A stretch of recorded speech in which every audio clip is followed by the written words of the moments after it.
Hello बच्चों, चलिए प्रश्न को देखते हैं। कह रहा है कि यदि एफ एक्स बराबर 1/1 - 2 कोस एक्स का परिसर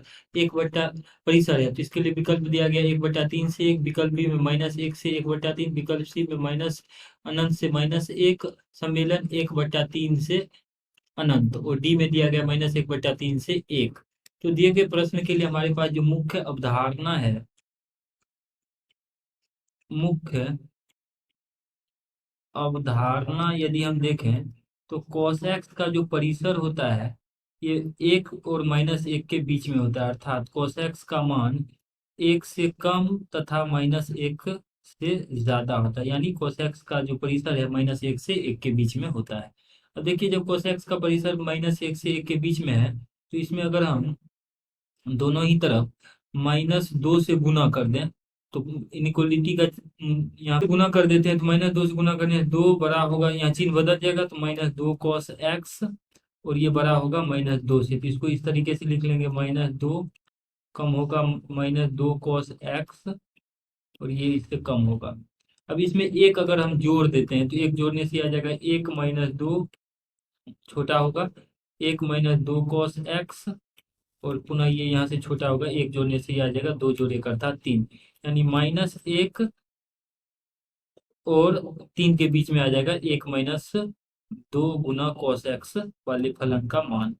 अब देखिए, इसको हम जीरो पे तोड़ते हैं, क्योंकि जीरो पे ये अनंत को छुएगा, तो इस स्थिति में हम इसको लिख लेंगे -1 छोटा या बराबर होगा 1 - 2 cos x। और देखिए, ये जो यहाँ पे फलन है, कभी भी इसका हर वाला भाग ये कभी भी शून्य के बराबर नहीं हो पाएगा। इसलिए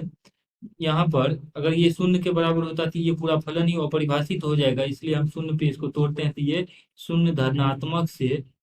और अगला अंतराल रहेगा शून्य धनात्मक पे, इस प्रकार से 1 - 2 गुना cos x, और ये कम होगा हमारे पास,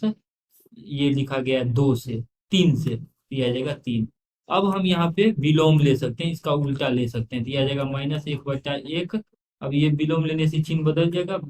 बड़ा या बराबर होगा यहाँ से इस प्रकार से 1/1 - 2 cos x, और बड़ा होगा 1/अनंत, शून्य पे इसका जो हम विलोम लेंगे तो माइनस अनंत हो जाएगा, और सम्मेलन पुनः यहाँ पे इसका चिन्ह बदल जाएगा, और ये आ जाएगा इंफिनिटी ग्रेटर देन 1 - 2 गुना cos x 1/में, ऐसे करके, और ये पुनः यहाँ पे चिन्ह बदल के बन जाएगा 1/3। तो देखिए, इसको अगर हम व्यवस्थित करके लिखें तो 1 - 1/2 cos x का जो मान है वो आ जाएगा, इसीलिए इस प्रकार से हम लिख सकते हैं 1/1 - 2 गुना cos x। इस फलन का जो मान है वो आ जाएगा माइनस अनंत से -1 के बीच, और सम्मेलन 1/3 से अनंत के बीच, इस प्रकार से। और ये जो हमने यहाँ पे लिखा है ये फलन अपने आप में f(x) ही है, तो f(x) का जो मान है वो आ जाएगा माइनस अनंत से -1, सम्मेलन 1/3 से अनंत के बीच में। और यही f(x), ये जो हमने यहाँ पे लिखा है ये f(x) का परिसर होगा, f(x) का परिसर होगा। तो यही f(x) का परिसर हो गया। अब विकल्प में देखें तो माइनस अनंत से -1, सम्मेलन 1/3 से अनंत, विकल्प सी में है, तो सी हमारा सही उत्तर हो जाएगा। आशा करते हैं कि इस प्रश्न का हल आपको समझ में आया होगा। धन्यवाद।